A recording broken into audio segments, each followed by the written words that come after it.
Okey, magandang gabi sa inyong lahat ng mga minamahal kong nagkasubaybay sa mga videos ko. Ginulat niyo ako, na umabot ng 1,000 plus yung views ko sa, ah, doon sa mga sa views, sa in-upload kong suportahan natin si PBBM, okey? So, maraming salamat dun ano, so marami kayo at, salamat din na, marami din nagse-share ng mga opinions ninyo. Ngayon ang gusto kong i-share sa inyo ay ang resulta, siyempre alam niyo naman kung ano nangyari sa,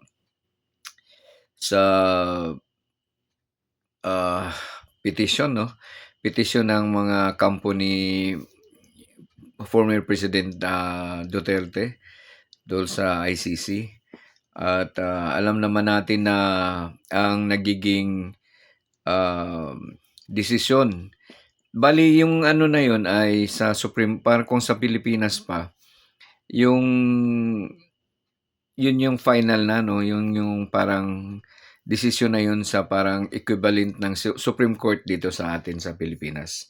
So, hindi na appealable, hindi na puwedeng i yung yun pa rin yung appeal-an nila.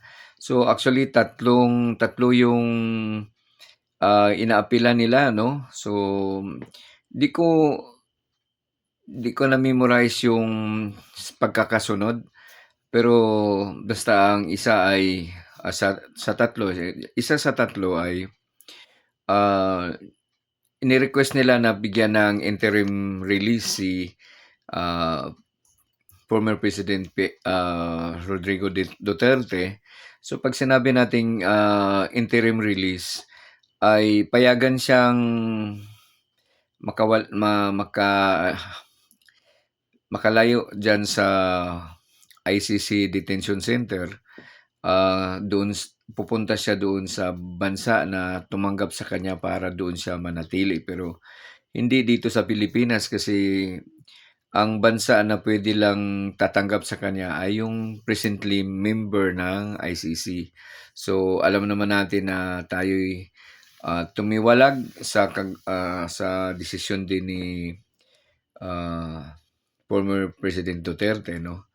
So, para nga maiwasan yung puwede siyang kasuhan sa mga aligasyon or sa mga sinasabing mga mali niyang ginagawa. Okay, so ano ba ito, against, against generation 'no. So, na-denied nga niyo, ano ba yung 'tong mga dahilan, ay yung mga petisyon na yun, isa ay dapat payagan ang si former President Duterte ay dahil sa matanda na. So, ito ay hindi napagbigyan dahil, nag-fail daw ang defense na na mai mai mai-defend nila yun na dahil sa katandaan. So, parang denied ano, so parang meron silang, um, kinokonsidera. So, basta hindi nila pinayagan dahil nga kahit matanda na si former President Duterte, ito ay may kakayanan pang makaimpluwensya 'no, dahil nga sa mga nangyari. So, naniwala ang korte na kahit matanda na, hindi nga siya makagawa ng gusto niya, pero may mga yung influence niya, yung power niyang may mga marami pa din siyang supporters 'no. Hindi lang sa ibang bansa kundi pati pa sa Pilipinas. Katibayan nga diyan ay nanalo siya sa pagka-mayor 'no. So, ano siya, ang isa ay flight risk. So, sinasabi din na hindi siya flight risk, ibig sabihin hindi siya tatakas dahil matanda na nga, 'di naman na siya matatakas, pero, yun ay rejected pa din. At, isa ay yung, baka makagawa pa siya ng pagka pinayagan siyang mag-interim release o pansamantalang hindi siya diyan maditini sa ICC, eh, anong ba yung ano, ano ba yung punto ko? Ah,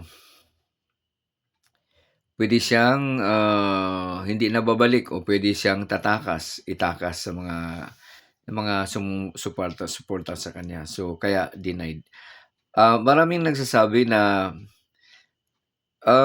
isa sa naging dahilan na tinatalakay din ng sa ICC sa desisyon nilang ni-reject nila yung interim release ay yung nakikita nilang ang dami pa ring mga supporter ni, FRRD, former President Duterte, na naniwala pa rin talaga ang korte na may kakayanan pa siyang mag-impluwensya. Hindi man siya ang gagawa pero may impluwensya siya na maka-impluwensya pa rin na puwedeng gagantihan. 'Yun ang takot ng ano, sa prosecution na puwedeng gagantihan ang mga nagkaso sa kanya, puwedeng gantihan yung mga sumuporta sa nagkaso sa kanya.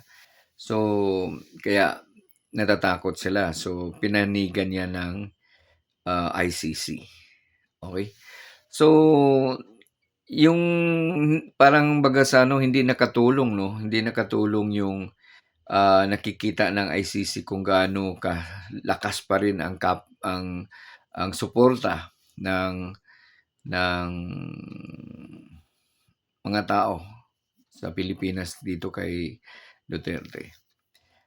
Sa akin naman parang ang pananaw ko diyan, um, kapag ang tao ay umiiyak, yung tulad, what I'm referring is umiiyak ang mga tao nung malaman na na denied yung request ng former President Duterte, mga umiiyak.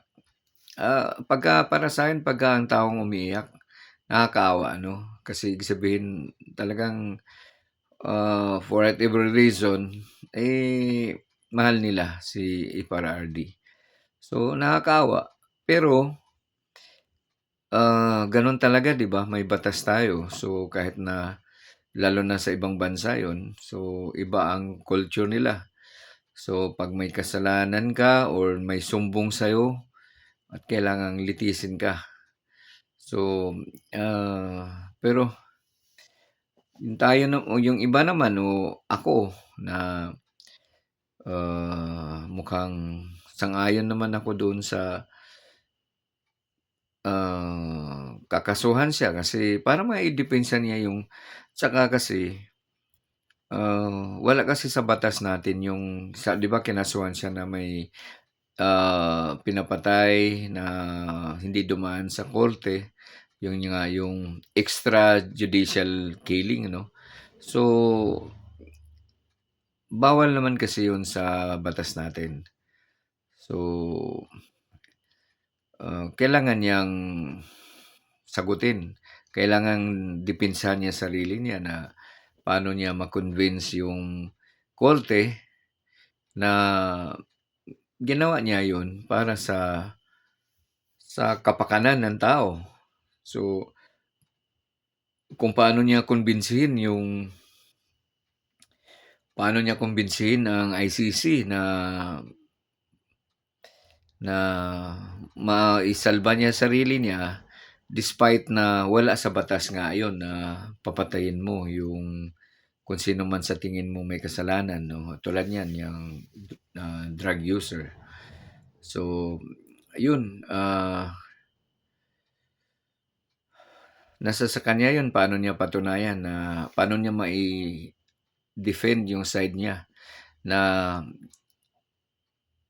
na kahit wala sa konstitusyon natin yung extrajudicial killing at inamin naman niya kasi yun kung paano niya how to justify the killing because of good intention, kung pwede ba yun. Pero nasa sa mga judges na yun ano. Okay, so, ah, ang ang masasabi ko lang siguro, since tayo ay may batas, tayo ay isang bansa, iwasan nating gumawa ng bagay na lalo na kung hindi naman suportado ng mga tao talaga kasi the power of the people, 'di ka 'pag democracy, power of the people. Ay tulad niyan na hindi naman kasi parang hati-hati ang tao, may sumusuporta sa kanya, mayroon din namang sumusuporta sa mga, naagabyado, yung mga namatayan, okey? So, para talaga maiwasan yun, ay iwasan gumawa ng, ah, bagay na wala sa konstitusyon para safe tayo sa anuman ginagawa natin, okey? So, ah, siguro yun lang masasabi ko, eh, 'no? So, ah, since parang sa case na 'yan, ah, kung titignan natin, kung 'pag pinalaya ba si, FRRD 'no, so former President Duterte, kapag ba pinalaya siya, anong maging epekto ba? So, parang gano'n din ang ano 'no, kaya parang hinayaan na lang din talaga ng gobyerno natin kung ano ang desisyon um, ng ICC. Dahil parang analysis ng marami ano, yung lalo na yung mga critics talaga na hindi maka-PBBM at hindi rin naman maka-FRRD, former President Rodrigo Duterte. So, PRRD 'no, ang sabi nila kasi 'pag hindi napunta ng ICC si FRRD, lalong lalakas yung mga anti-government, anti-administration na lalong magkalakas yung suporta. Kasi nga powerful pa rin si former President Duterte. Marami pa rin siyang taga followers 'no. So, lalong lalakas ang loob. So, kaya, parang tingin mas delikado ang pamumuno ni FRRD PBBM 'pag napayagan ng mga request ng mga Duterte 'no. So, kasi parang lalong lalakas ang loob nila at lalo silang, ah, porsigido kasi nga may napatunayan nila na ang lakas pa nila. So, um, parang para sa akin ano, ah, tama parang talagang kapag, tulad niyan na ang request nila kung yun ay napagbigyan or na pabor sa kanila yung ano, sigurado lalong lalakas ang suporta sa mga anti-ano, anti-Duterte o anti-PBBM. So, yun ang sinasabi ko lang, yun ang analysis ng marami na nakakahina ng puwersa ng mga DDS o nakakahina ang pagkakulong ngayon or pagka-detainee habang dinidinig ang kaso, nakakahina sa suporta ng mga mga DDS. So, parang mas, pabor sa administration sa yung mga desisyon na naging pabor sa, nagko-complain or nagkakaso kay former President Duterte. Okay, so yun. So, bahala na ang Diyos kung ano nga ang magiging desisyon. At least nandiyan din yung namang mga dasal ninyo kasi dinasal niyo naman ako. Hindi ko dinadasal na pauwiin si Duterte, pero naawa ako sa mga nalulungkot na ano. Pero sa totoo lang,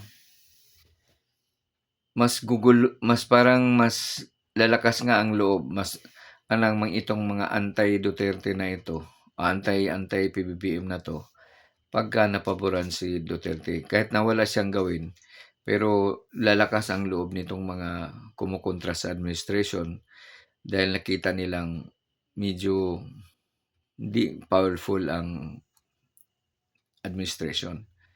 Para sa akin talaga, di ko gusto na mapababa si PBBM. Ako'y naniniwala na yung mga inukusa sa kanya ay hindi totoo. Hindi siya corrupt, hindi rin siya weak leader, pero mabait siya. So, parang binigyan niya ng pagkakataon muna na magbabait o gaganda yung sistema na hinayaan niya muna, pinagbigyan niya muna itong mga nasa paligid niya. Pero nung nakita niya na sobra na talaga, kaya ito na, binubulgar na niya. At nainis na parang na desidido na talaga siya dahil sumusobra na at kung hindi pa niya gagawin yung dapat niyang gawin ngayon, na ipakulong ang dapat ipakulong sino man ang masagasaan. Dahil kung hindi, ah, siya ang masisira at may sa kanya lahat ang sisi, lalo na kasi pinsan niya yung ah, speaker ng Kongreso. So, kailangan gawin niya yung tama. Dapat ah, hayaan niyang hayaan niya saan mapunta yung ebidensya. Kung mapatunayan na talagang sangkot, kung mapatunayan, ano. Pero sa lumalabas ngayon, hindi pa mahina yung pagkukunik-kunik na kasama si PBBM sa mga anomalya, sa mga yun nga, yung flood control anomaly, scandal.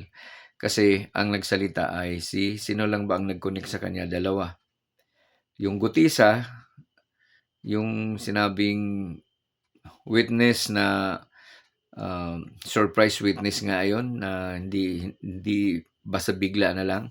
Pero questionable naman kasi kini-question yung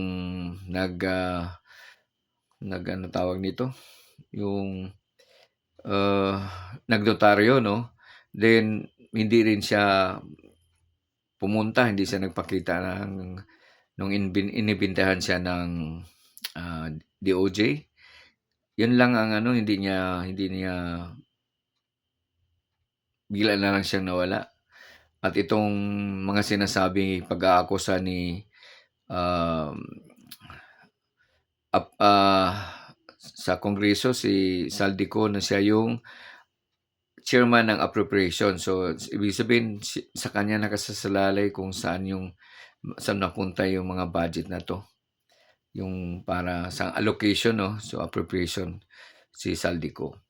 So, ang isa kaya mahina yung mga maliban pa sa maraming hindi naniniwala sa kanya dahil sinabi niya ni Singkong Duling walang napunta sa kanya, talagang utusan lang siya.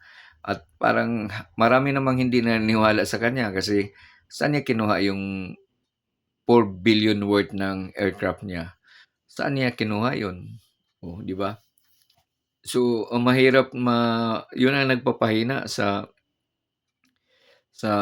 video niya maliban pa sa iyan ay statement lang, hindi yan pinanunumpaan. So, walang bearing sa batas natin, walang bearing 'yun. Ibig sabihin walang kuwenta 'yun, yung gano'n lang na nagtuturo ka lang pero hindi mo pinanumpaan. So, sana lang kapagka hindi madiin 'yan sa sitwasyon na 'to, hindi madidiin 'to si speaker, no? So si Romualdez hindi siya madiin anomalya na 'to kapagka hindi nagpapakita 'to si Saldico na hanggang statement lang, hindi notarized, hindi pinanumpaan. So, magiging weak 'yan. So, hindi 'yan, sabi nga ng mga lawyers, hindi 'yan sa stand sa trial. So, kasi kailangang ebidensya, gano'n ang batas natin. So, pagka wala 'yan, ma-denied lang 'yan. So, ang worry ko lang 'pag na-deny 'yan, baka na naman kay PBBM i-ano 'yan na, kahit naman totoo na walang ebidensya kasi hindi nga mag-stand, hindi tatayo sa korte ang ganyang mga akusasyon lang na hindi mo pinanumpaan, hindi mo personal na pinanumpaan na talagang totoo 'yan, okey? So, sana tayo'y ano, 'wag mag-akusa, sana tayo'y mag-obserbar, makinig sa mga interview ng mga nasa authority, kung yung mga investigasyon na ano, para di natin madiin ang tao na tulad ni si PBBM, hindi natin madiin kay PBBM ang mga bagay na hindi naman talaga siya ang may gawa. So, kung walang ebidensya, so kawawa naman ang presidente natin. Eh, tama naman yung sinabi ni Jose Castro.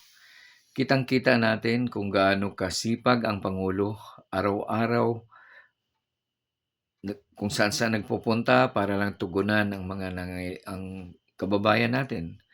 So, kitang-kita hindi siya nagpapahinga na halos wala ng tulog.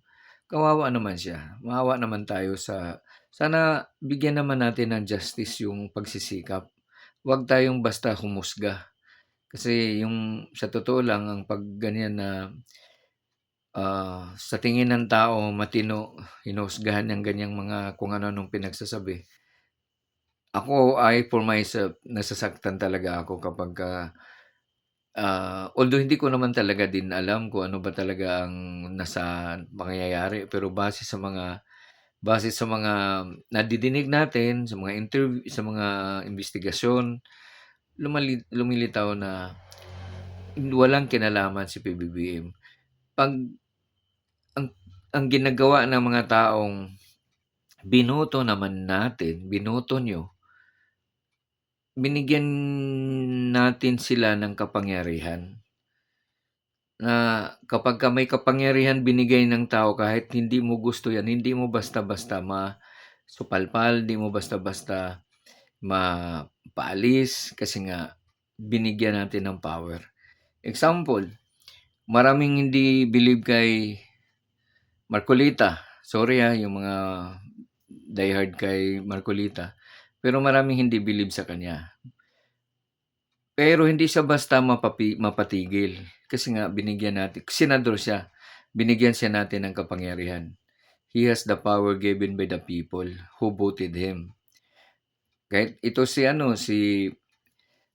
Robin Padilla, marami din di rin gusto diyan sa mga style niya na sabi walang ginawa, walang nagawang ewan ko may batas bang na-approve 'yan.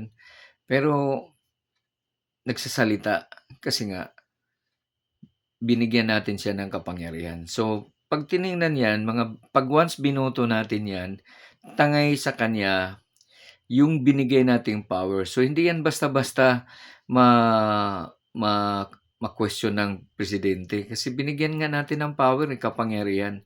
So, lalo na ang Senado, ang Kongreso ay hindi under sa presidente. Sila ay co-equal branch of government. So, ibig sabihin 'pag talagang pairali nila 'yan, independent sila. So, hindi sila directly under ng presidente. That is why the president cannot immediately just kick out them kasi hindi naman sila appointed. Tulad nila Executive Secretary Bersamin, o 'di ba, napaalis sa agad kasi appointed 'yon. Siyang nagbigay ng posisyon, kaya sa batas natin kaya at his pleasure 'yon, kapag 'di na niya nagustuhan puwede niya tanggalin. Okey, hindi tulad ng mga binoto natin, 'di niya basta tanggalin 'yan kasi nga binigyan natin ng kapangyarihan. So, power coming from the people, okey? So, sana'y malinaw 'yun.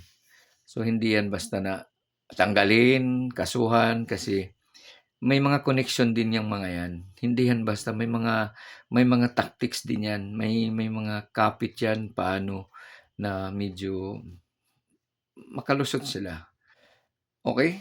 So, 'yun, sana'y suportahan natin ang ating pangulo. Ako'y naniniwala na